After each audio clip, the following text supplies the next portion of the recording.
You are listening to a Clarkesworld Magazine podcast. I'm your host and narrator, Kate Baker. Greetings, Clarkesworld citizens. I hope this podcast finds you extraordinarily well. Welcome to the third story for the month of December, issue 231. You know how we got to 231? That is through your generous support. So if you have purchased a subscription, if you've gone to clarksworldcitizens.com, if you've gone to patreon.com/Clarkesworld, or chucked a few bucks our way via donation, thank you. You have given me one of the best opportunities I've ever had in my entire life to bring you these wonderful stories each and every month. And this story is no exception. The title of this story is The Cold Burns and is by Anne Wilkins. Anne Wilkins is a sleep-deprived New Zealand teacher who writes in her spare time. Her short fiction has appeared in Apex Magazine, The Dark, Flash Fiction Online, and more. She has won the Fear 2025 Writers' Battle, the June 2024 Elegant Literature Prize, the 2023 Autumn Writers' Battle, and the 2023 Cambridge Autumn Festival Short Story Competition. Anne was a finalist for the 2025 Kurt Vonnegut Speculative Literary Prize, the 2025 Bristol Short Story Prize, the 2024 London Independent Story Prize, and placed third in the Hammond House 2024 International Literary Prize. Anne's love of writing is fueled by copious amounts of coffee, reading, and hope. She is supported in her writing journey by her ever-patient husband, 2 wonderful daughters, and 2 feline writing assistants. So, my dear listener, I hope that you can sit back, relax, and let me tell you a story.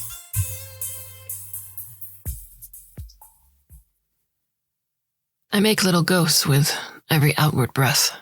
They float to the top of the hatch where they disappear. It's damn cold in here. I didn't expect it to be this cold, but I suppose that's what you get when you've got 200 or more freezers in a confined space. Some of that cold gotta leak out. Never liked the cold, the chill on my skin. I feel it through the high-tech suit they made me wear, little prickles on my arm where the cold needles its way in, while the warmth wriggles out. Look at them all, says Gary, casting his hand around proudly. Gary, who brought me here to show me the job, or maybe to show off. I'm not sure. Authorized personnel only, the door to the shuttle said, but Gary just walked in like he owned the place. This is the latest bunch, all set to go. And there they are. They call them the Sleeping Beauties. 200 whole families confined to freezers, frozen in cryogenic sleep. I walk to the first freezer. There's a little digital name tag at the bottom, like an epitaph. Smith family, 1247A. I rest a gloved hand on their freezer, only to pull it away. The cold burns. Gary gives a knowing look. Minus 200 degrees in there. Some of the cold always escapes.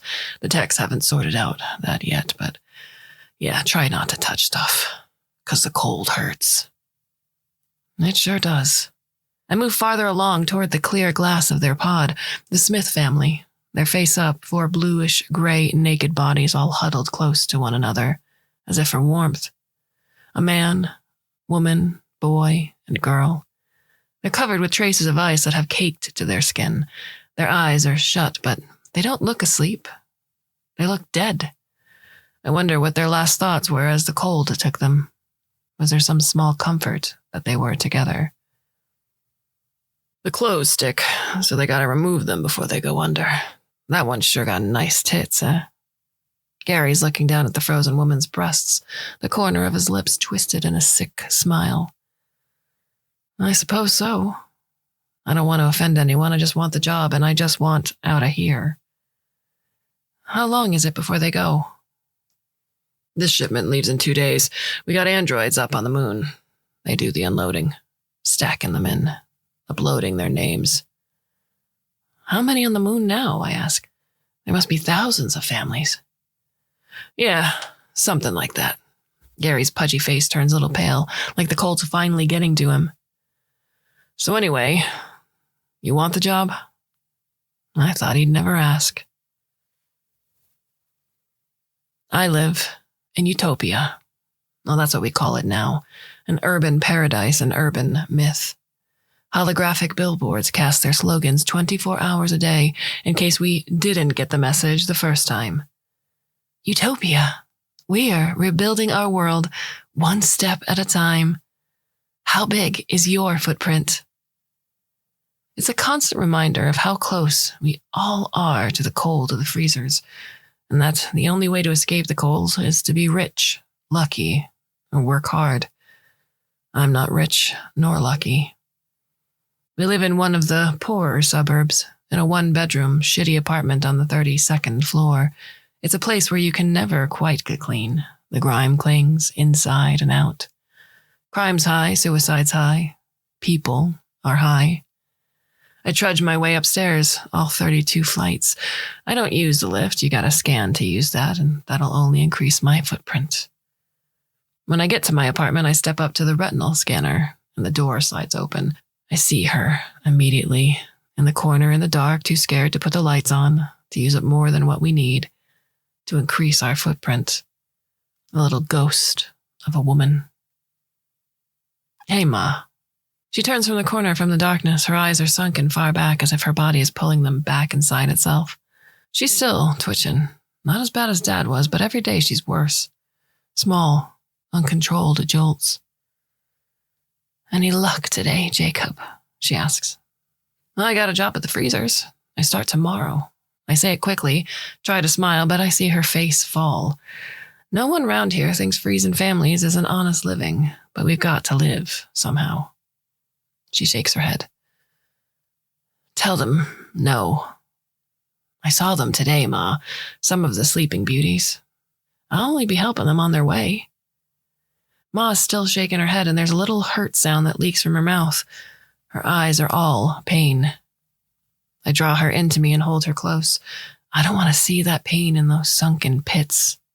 It's good money, I tell her. It'll pay for our food and your meds.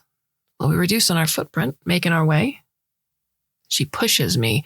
Her arms are so weak and withered that it's easy to forget she's the parent. Shit on Utopia, she says, just before the tears come. It's just like something Dad would have said. I try to shush her. These words must only be whispered in case the drone's here, but she says it again. This time, quieter. It'll be all right, I say. Don't worry. It'll be all right. I pull her close to me again, and this time she doesn't push me away. Instead, she buries herself into my shoulder and lets her sobs shudder through me. I close my eyes and picture the Smith family huddled together, just like this, in their last moments before the cold came. Later, we sit down and eat our rationed dinner. 3 chairs around a crummy table. We don't need the lights on. There's enough glare from the holographic ads outside our window for us to see. Utopia. A new world. Repair the damage. How big is your footprint? Last I checked, our footprint was at a 7, and that was before Dad died and before Ma got sick. Now, with no money coming in, Ma's meds, and my appetite, we've got to be approaching a 9. If a drone were to hear Ma's rant earlier against Utopia, then we might even get bumped up half a point. If you hit 10, you're guaranteed a trip to the freezers, because that means you're living over your means. Or you've got a radical in your family, either of which Utopia can't afford. Is yours good? Asks Ma. I look down at my plate. Beef, beans, and mash. We eat it cold because we don't want to use too much power, don't want to increase our footprint. Well, it's the same as yesterday and the day before that and the day before. It was boiled potatoes yesterday, and the day before that there was veal and a bit of corn. Don't you remember? Her face is back doing that twitching thing again, and her fork and knife are trembling in her hands. No, I suppose I don't. I can only get what they give, you know? It sounds like we're arguing, but I don't even know what for or why. Sorry, I'm just tired. I don't want you working for the freezers, Jacob. I know. Your dad wouldn't like it either. She casts a look at the empty seat around our table, the one where Dad would have sat if he'd not been dead, as if his memory had some authority. Dad's dead, Ma. We're almost out of money, and the freezer's the only place that's hiring. We gotta reduce our footprint. Our footprint. Hers and mine together. All we gotta do is lower it down. We eat the rest of our meal in silence, with just the hum of the city and the ads as our company. Ma sits there watching and twitching. She pushes her half-eaten plate to me to finish off. Later, I inject her with the meds. It's our regular nighttime routine. She rolls up her sleeve and I plunge the needle in. I've been doing this for months now, and I wish I could say it's making a difference, but I'm not sure. The only thing the meds seem to do is send her straight to sleep. Afterward, I carry her to the only bed in our apartment and lay her down. She's so light in my arms. It's like carrying a breath of air. I stand over her, just watching her sleep. She doesn't twitch when she sleeps, doesn't cry or complain, just lies there, all peaceful-like. And I cover her with a blanket so she won't get cold. That's all I gotta do now. Keep us both out of the cold. I saw a sparrow once, back when there was no utopia, just huddled on the ground, its eyes half closed. I remember holding it in my gloves, trying to warm it up, breathing hot air onto it. But it was just cold and dead. I've never trusted the cold. What are you thinking, noob? Nothing, I mumble before I get back to work. I'm working with Shanna, with the purple brows, purple hair. I'm to learn from the bottom up, so all we're doing is sorting through the clothes of the families that have been frozen. We gotta put them in one of 3 piles. Throw away, because they're too soiled with shit and God knows what, and no good to anybody. Sell, because Utopia likes to make some money back. Those freezing units don't pay for themselves, you know? And recycle. Sure, these clothes can't be sold, but they can be put back to the machines and repurposed. Utopia don't like waste of any kind. Then there's a 4th pile, but Shanna says that's a pile that just the workers know about. She calls it a benefit pile and says if I see anything I like for me or my ma, I can just put it on that pile. Shanna's already got some kind of military jacket and black boots lined up. She whistles as she works, happy-like, rifling through people's clothes, checking the pockets for any unexpected bonuses. Once, she tells me, she found 20 grams of synthetic coke in a guy's trouser pocket. Enough to blow her mind, quite literally. And she laughs. Oh, stop looking so sad, noob. These people were a drain, remember? They're all 10s, eating into our world, and besides, it's not like they're dead. Yeah, no. I picture the grayish faces I saw yesterday, not dead, I remind myself. They're just waiting for Mars to open up. Then they'll be shipped off there to colonize that, so really, it's a good thing. Yeah, a good thing. They'll have their own planet to themselves eventually. You're right. And they'll probably screw that planet up too. Shanna laughs before finding a vintage fur. Ooh, look at this beauty. Who would have worn this to the freezing? That's a bit fancy. She puts it on and gives a little twirl. What do you think? It's some kind of dead animal she's wearing, maybe a polar bear before they all went extinct. Looks nice, I say, because I can't say anything else in this place. Yeah, this is going to keep me real nice and warm. It's good to be warm. I pull a jacket out, and in one of the zips, I find an old school lighter. Ironically, it's got the word Lucky engraved on the side. It even works with a nice little flame. I shove it in my pocket. Shanna sees and gives me a strange look, one purple eyebrow raised. All this stuff, and you just want a lighter? I shrug my shoulders. You're weird, kid, you know that? But I kind of like you. She ruffles my hair like Ma used to, and then gets back to the sorting, still wearing her fur and whistling the whole time. How was your first day? Yeah, it was fine, Ma. How about you? There was a long queue for the rations. I had to wait for over an hour. It was cold. I'm still cold. She's shivering as she says this. I get the blanket from her bed and cover her with it, but it doesn't seem to do much. She's a little cold sparrow, not yet frozen. I wish I'd taken something today for her, something like a polar bear fur, instead of a stupid lighter. After a while, the shivering subsides and we eat our meal, beef, beans, and rice. Utopia tells us we're lucky we've still got cows to kill and food to grow. I guess I've that to thank them for. Every day, less people, more green. That's their dream. One of their many ads playing in the background as we eat. Old photos of farms, fields, and forests. Earth. How it used to be. How it should be. We are bringing it back, one day at a time. How big is your footprint? That night, when I give Ma her meds and she falls asleep, I find myself crying. I sit by our window for a long time, the one Dad fell out of, and imagine how things might be different if he were still around. He was crazy at the end. If he hadn't died, we would have been frozen for sure, bundled up next to the Smiths, ready for the moon. Or perhaps I'm already frozen because I can't seem to get warm inside anymore. I watch the ads roll by, one after another, their holographic glow telling me how lucky I am to live in Utopia. I play with my lighter, running my finger through the flame, trying to feel warm. So, Noob, something different for you today. The shuttle's back. We gotta go clean it up. Ready for the next lot. The next 200 families. Do we need to suit up? Nah, the cargo's all been unloaded. The freezing units aren't running. They won't start up again until we get our first family that has gone over 10. It's easy work, but no benefits this time. We just gotta clean.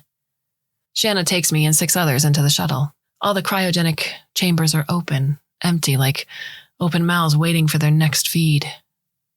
Even though the units are switched off, it still feels cold. I don't think this place could ever feel warm. I go to the first freezer. This is where the Smith family was. I expect to see some traces of them. A lone hair, some dust, an eyelash maybe, but there's nothing. It's like they were never here. Only their digital name tag remains, Smith family 1247A. But my job is to erase all those name tags, ready for a new family's inscription, like Shanna says. Utopia don't like waste. There's an old guy working on the freezers across from me, doing the same thing as me, but much faster, even though it looks like he's only got one eye. I don't get it, I say. Why'd they move the families from the freezers? I thought they'd just unload the freezers up there. He stops what he's doing, and I think he's going to say something, but it's Shanna who answers. It's too costly to have all these family freezers up there, so they run big giant ones on the moon. They cram them all in together in bigger freezers. It's more economic that way. I picture all the gray naked bodies being dumped into the larger freezers by androids who don't give a damn. Shanna walks off to supervise someone else. She don't know shit, whispers the old guy. What? But he's back to wiping away names, erasing someone's past. Just like me. It's a week later when we get our first family. Gary comes to find me so I can see the whole process from a viewing booth. He also tells me the woman's a bit of a looker, and he gives me a wink. We're behind a one-way mirror. We can see them. They can't see us. They're a young family, a woman, man, and 3 kids. The woman looks about 30 or so, and she's wearing a dark blue dress that clings to her curves. There's twin girls with bouncing curls. They're both dressed like they're going to a party with pretty pink dresses and matching pink ribbons in their hair. The older kid's a boy. Why are we here? Asks the boy. You know why, Joseph. We're getting ready for our big sleep to Mars, jollies the woman. She's holding back tears. But I'm not tired, says one of the twins, her lips pouting, a pink ribbon unraveling. I don't want to go, shouts Joseph. It's a special trip, says the boy's father. We'll just go to sleep, and when we next wake up, we'll all be on Mars. Together, the woman adds, just like a Utopia advert. We'll all be together. And they hold hands and proffer fake smiles. Dumb schmucks, says Gary beside me. Fancying having that many kids. No faster way to increase your footprint than having more than one kid. I want to respond, but I can't. The cold's got me. The words are frozen. Here, this is the best bit, continues Gary. He switches a button on the control panel and an intercom springs to life. Family Davies 5978, please remove all items of clothing and place them in the storage chute for collection. Materials interfere in the freezing process. We thank you for your cooperation. Gary sits back in his chair and turns off the intercom. The Davies family didn't know about this part. All the Sleeping Beauty ads have families dressed with smiles on their faces as they blissfully sleep in their icy chambers. The twins cry. They don't want to take off their party dresses. We want to look pretty, they say, for the Mars party. The mom does the best she can, throwing shoes down the chute and saying goodbye to each item of clothing in a voice that's artificially happy. Finally, they stand there, naked. They huddle together, holding hands again. Together, says the mum. Together, they all repeat. See, says Gary, just watching it all. I'm good at spotting the ones with the nice titties. He smiles and my head starts swimming. The room's moving. The next minute, I'm vomiting. Oh, shit, man. Why'd you have to ruin the mood? Complains Gary. It's the last thing I remember before I pass out. When I wake up, Shanna's standing over me. Her purple eyebrows are sky high. Whew, man, noob, you gotta watch yourself. You can't be passing out like this. Makes you look weak, and Gary don't like weak. Shanna's helping me, sitting me up. I'm still in the same room as before, but the Davies family has moved on. There's a lingering smell of vomit in the corner, but someone's cleaned it up. Do I still have a job? Sure, kid, but I don't think Gary's going to be inviting you back for any of his private viewings. I couldn't be more pleased. 2 weeks later, when I head back home, I pass by one of the footprint scanners. A holographic banner on loop plays right above it. How big is your footprint? Lately, I haven't wanted to know, but I've been working hard, earning money, so we must be a bit safer. Not so close to the icy edge. I stand before the scanner. There isn't a queue. It'll be like 7, 8 at the most, better to know.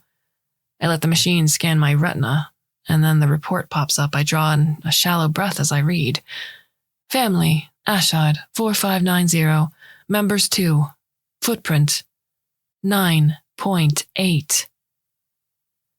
I clutch the sides of the screen. The 9.8 glows in neon green. I don't understand. I scroll through our account, mine and Mom's. We're linked. That's how families always are, together. And then the voice of the Davies woman echoes in my head. There must be a mistake. I see the money I'm getting from the freezers coming in as a credit, but then there's all the other outgoings. Food, meds, water, power, points adding up. And then I see a big point against Ma from only last week. Inciting insurgents, 1 point. One hand is gripping the screen so hard I'm scared it might break, but I can't let go. I scroll further, and there's another half point against us for defamatory comments against Utopia. It's just like Dad all over again. My eyes flood with tears. I can't seem to stop them.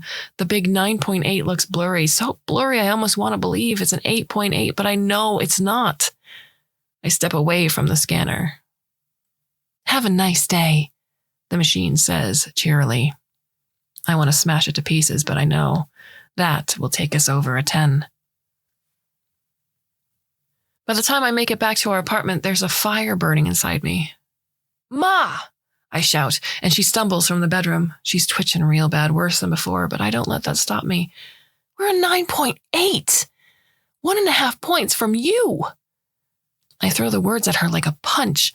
For defamatory comments, inciting insurgents, what the hell? Keep your voice down, she says. Remember the drones. Why? Just why? I sink into my dead father's chair and hold my head in my hands. Her voice is a whisper. It was just things I said at the rationing lines, stupid things, that we shouldn't stand for this, should protest. Like how the rich don't eat the same as us. Silly things, but the drones heard. Next minute, it's the whole point against me, against us. And the half point, well, that was when I was with you, me saying utopia was shit. Her whole body shaking, trembling, and she falls into the chair beside me. They must have heard. You didn't tell me? I didn't want you to worry. Oh, Ma. She's sobbing. I don't want to get like your father. Be saying things that are bad, racking our points up. I don't want to take you down with me. You're not like Dad. He wasn't on the meds. Oh, we both know the meds aren't working. Do you know anyone who gets better from the shivers? They just need a little time to work, Ma. Jacob, look at me. And I look into the pits of her eyes, her face so pale and emaciated, the twitching real bad. I'm not dead, but this isn't living. Every day a little weaker. Every day you injecting me with God knows what. But you could do it, Jacob. On your own. Get to a 6 in no time. Without me, there'd be no meds. That would save a bit. Less food, less power. The tears stream down my face. I won't do it. It won't be like it was with your father. It'd be peaceful. Just give me my meds, send me to sleep, and use the pillow. It's the second time she's asked me to kill your father, Jacob. He ain't well. He'll be sending us to the freezers. He just needs a little push. That's all. I can't. I won't. She holds my hand. It's so cold and small, like a child's hand. You're stronger than you think, Jacob. Do it. For me. I don't want to end up crazy like your father. I shake my head. She's all that I have left. The only warmth of fire, just struggling to keep alight. That night, we follow our routine. Beef, beans, and carrots. Meds. Bed. I lay her down to sleep. Love you, Jacob, she mumbles. I love you too, Ma. I stroke a lock of her brown, thin hair back from her face. Don't worry about our footprint. I'll pick up extra shifts, work harder, use less. You're a good boy. And her eyes start to tear up just before she closes them. I should have known, the way she looked at me like it was for the last time. In the morning, she's dead. All I have is a dead sparrow of a mother, hollow bones, feather light. I try to warm her up to breathe life back into her, but it's too late. She's taken too many pills, leaving me with my very own sleeping beauty. Sorry about your ma, says Shanna the next morning at work. I'd logged the death, and someone had come within the hour to take ma's body away. There's no time to grieve. I have a footprint to work off. Just me and a number now. That's all I got left in this world. Thanks. The tears are just under the surface, threatening to break. She wasn't well. That old guy looks up, the one with the one eye. Did she have the shiverin'? Yeah, she was on medication. I wanted to say she was getting better, but I can't. My words trail off, unfinished. The shivering's real bad, says Shanna. Lots of people getting it these days. Yeah, Dad had it too, I say. My voice small, the memory a painful stab. Took his own life at the end, jumped from our window. Jumped. Pushed. Standing against the window, laughing his head off and yelling at the top of his lungs against Utopia with Ma screaming behind him, telling him to shut up or he'd be taking us all down with him. her bird eyes pleading with me to do something, anything, to keep us from the freezers. "They both eat the beef?" asked the old guy. "Yeah." The question seemed strange. "Best stay away from the beef." He says no more, just moves off, sweeping the floor. "Crazy old coot," says Shanna. "He ain't been the same since they brought him back from the moon. Probably got some moon disease." She laughs like she said something funny. "Anyway, kid, here's a little something I found in one of the benefit piles to help get you happy." She presses a small bag of synthetic Coke into my palm. "It'll take the edge off, not make you feel all doom and gloom. Don't say I don't look after you." Shanna walks off, whistling like she's pretending to be happy. That night, back at the apartment, it's just me, alone. There's no together. Not anymore. I sit at the table with 2 empty chairs, the ghosts of my parents and my dinner. Beef, beans, potatoes, and Shanna's synthetic Coke. I've never done Coke before. Some people say you can sprinkle it on your food to give it more flavor. To help get you happy, Shanna had said. I haven't been happy in a long time.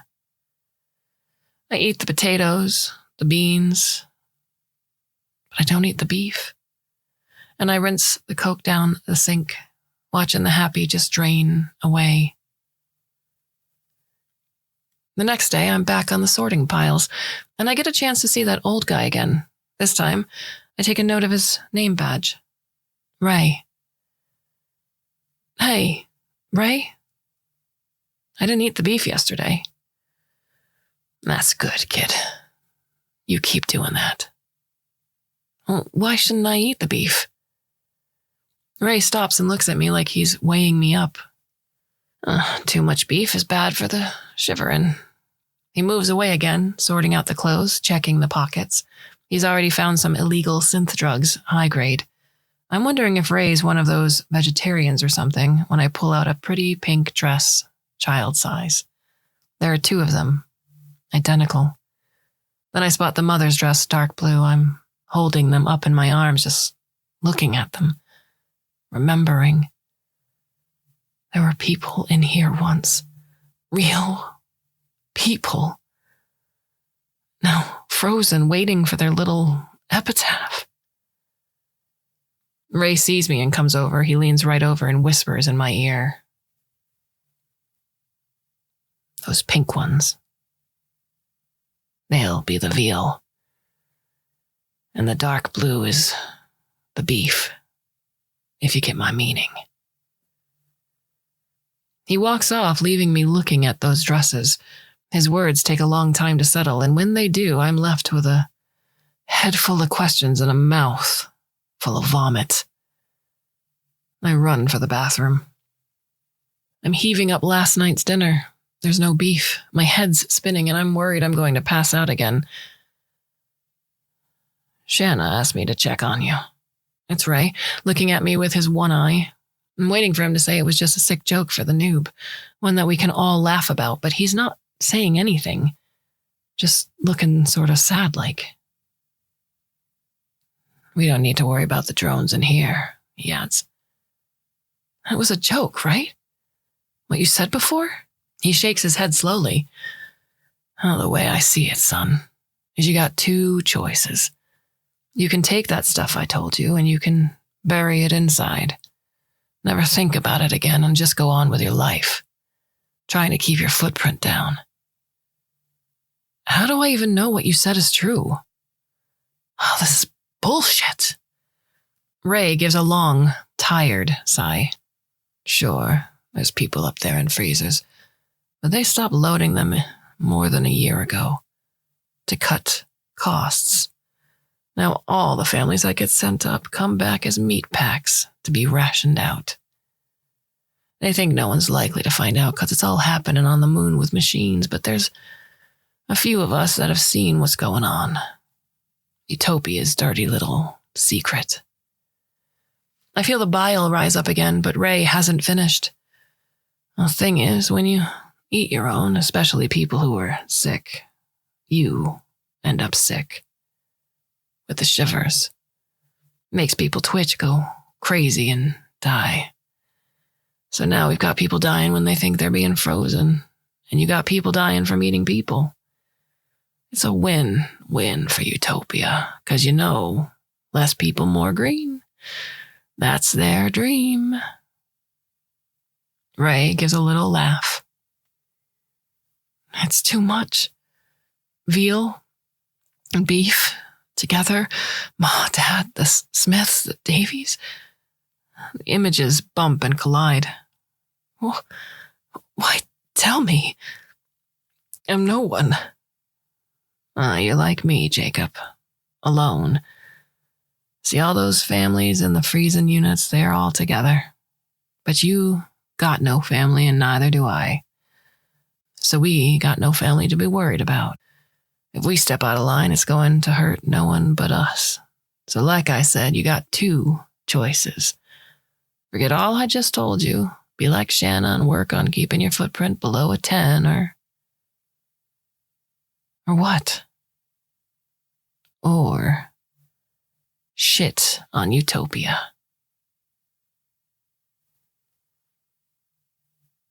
I've never been one to try and shake things up. I've always tried to keep my nose down, my head down, my footprint down. Yes, boy. But the cold finally got to me. There's no warmth in Utopia. You ready, kid?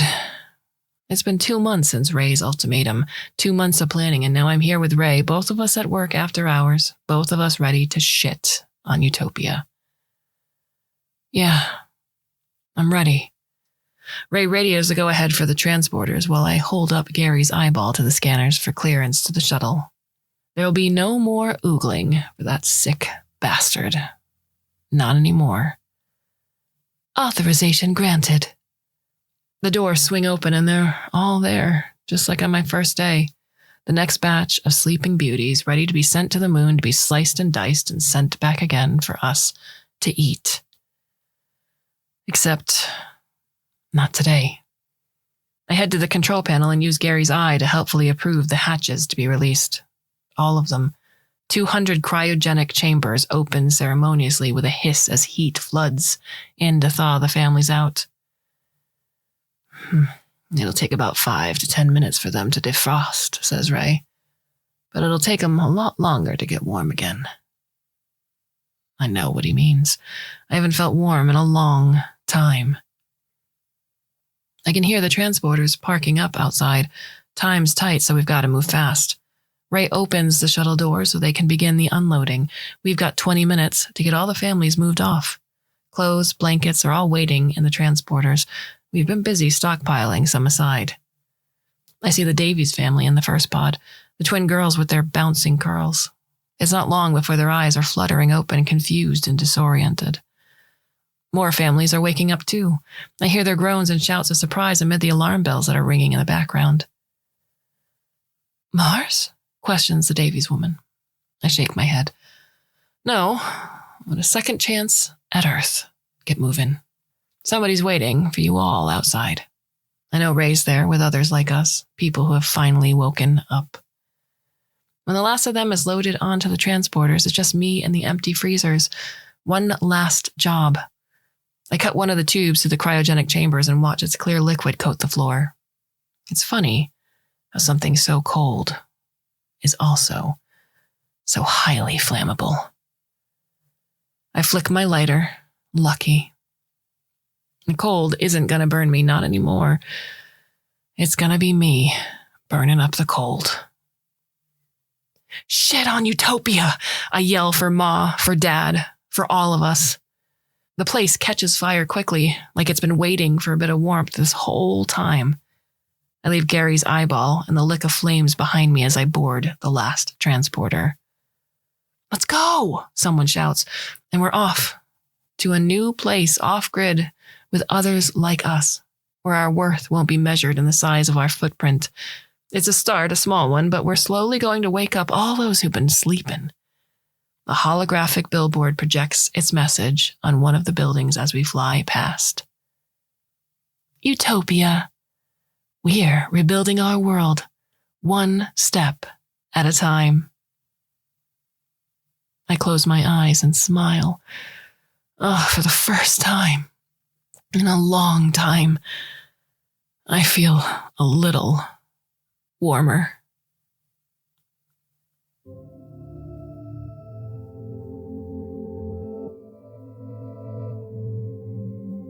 What are your thoughts on the story? You can send us an email. I'm kate@clarksworldmagazine.com. We've got a few more left for the rest of the year. I do hope you'll come and join us. And I hope you'll come and join us in 2026.